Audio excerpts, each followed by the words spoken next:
За бид онцгой хөдөлгөөн гэж эхлээд 2001 онд эхлээд одоо ингээд нэг 23 жил болсон байна. Нутгаа бүтээн авч үлдэх гэсэн үйл ажиллагаа байлаа. Тэгэхээр үндсэндээ энэ ажил маань нэг хөдөлгөөний ажил биш болж таарсан. Нэг хөдөлгөөний хувьд бол хүчирдэгч ажил биш. Ер нь бол яг зарим их төгсөл гарсан ч бол өшөө олуулж ажиллах хэрэгтэй гэдэг. Голрууд Монгол голруудын нэгсэн хөдөлгөөн 6 голруудын хөдөлгөөнөд болж ажиллаад. За тэгээд дараа нь гал үндэстэй холбоотой гэдэг ажилласан тийм үү.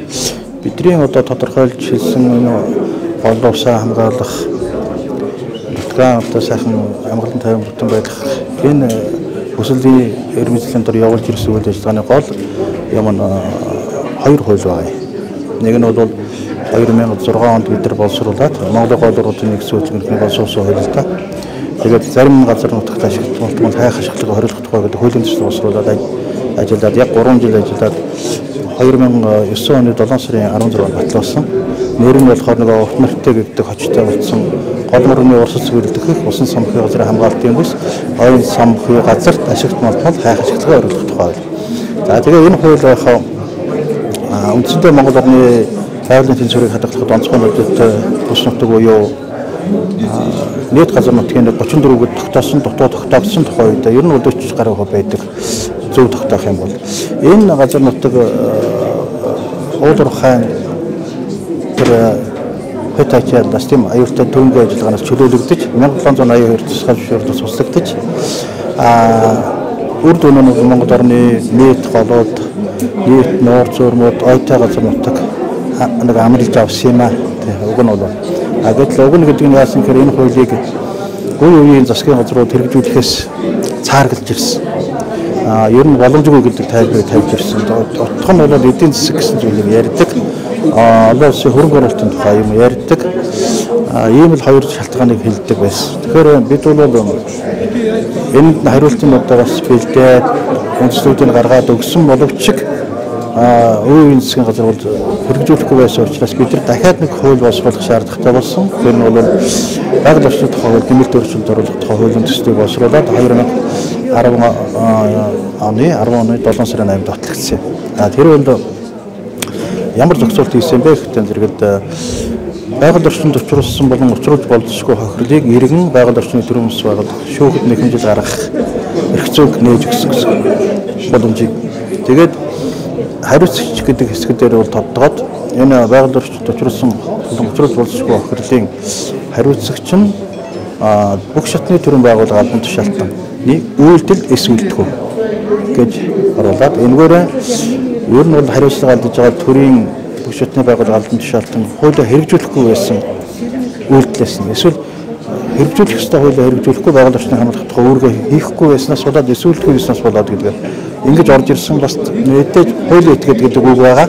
Тэр дотор ингээд бол үндсэндээ Монгол улсад маань байгаль орчны хохирлыг олон нийтийн төрийн байгууллагуудаас бас иргэн хүн барагдуулахаар шүүхэд нэхэмжил гаргадаг замыг нээсэн гэсэн. Тэгээ энийг энэ хуулийнхаа дагуу бид нар 2010 онд одоо батлагдмагц 2010 оны 11 сарын 20-нд засгийн газрыг шүүхэд өгсөн, хариуцлагаар татсан, нэхэмжил гаргасан.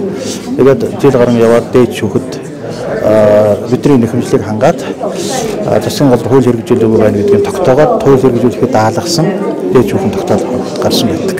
Одоо ч хүчин төгөлөөр хуваар байна. Тэгэхээр бол үеийн засгийн газар бол хууль хэрэгжүүлэхгүй, дээд шүүхэн шийдвэрийг хэрэгжүүлэхгүй юм байдгүй гэсэн учраас бид бол аргагүй байдалд одоо хэлж байгаа төр ажиллаа хийхгүй бол төрийн хөлсөлтөд байгуулах шүү дээ үндсэн хуулиар засгийн газар шүү дээ. Энэ байгууллага ажиллаа хийхгүй бол үндсэн хууль бусад хуулийн хэрэгжилтийг орон дээр зохион байгуулж хангах үүрэгтэй шүү дээ. Ингээд байгаа тохиолдолд бид одоо өөрсдөө хийхээс аргагүй бол иргэд орон нийтийн байгууллагууд тэгээд энэ ажиллагаануудыг явуулж тэр хууль зөрчил үйл ажиллагаануудыг зогсоох за зарим үед бол үнэхээр одоо гарцаагүй байдалд одоо зарим үед зэвсгийг гэхдээ хүн мантын халгүйгээр л да нэг явуулж байгаа хууль зогсоох байдлаар ингээ хэрэгжилж ирсэн. За ингээд цаашаа бол мэдээж бид буруутгагдсан.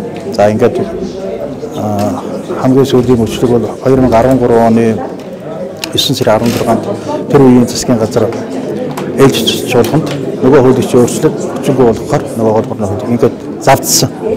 завдсан гэдэг нь бид тэр ажиллагаа зогсоож чадсан гэсэн үг. Тэгээ бид бол тэр зогсоож чадсанараа бол харуулах ажиллагаа гэдэг ингээд зогсож яснараа бол одоо шоронд орцгоосон 20 хэдэн жилийн ял аваад ингээд 2 жил гаруй байх хугацаанд мартуулж байгаа дахиад 2015 оны 2 сарын 18-нд сайхан бэлгийн засгийн газрын үед оруулаад дахиж оруулаад ингээд нөгөө хуулийг гүйцэтгэх болгоцсон. Харамсалтай. Тэгээд тэрнээс хойш одоо хуулийнхаа үйл ажиллагаа энэ одоо орчинд эргээд улам хэцүү, улам аимшигтай сүтгэлтэй явдаг байгаа одоо яваад ирсэн байна.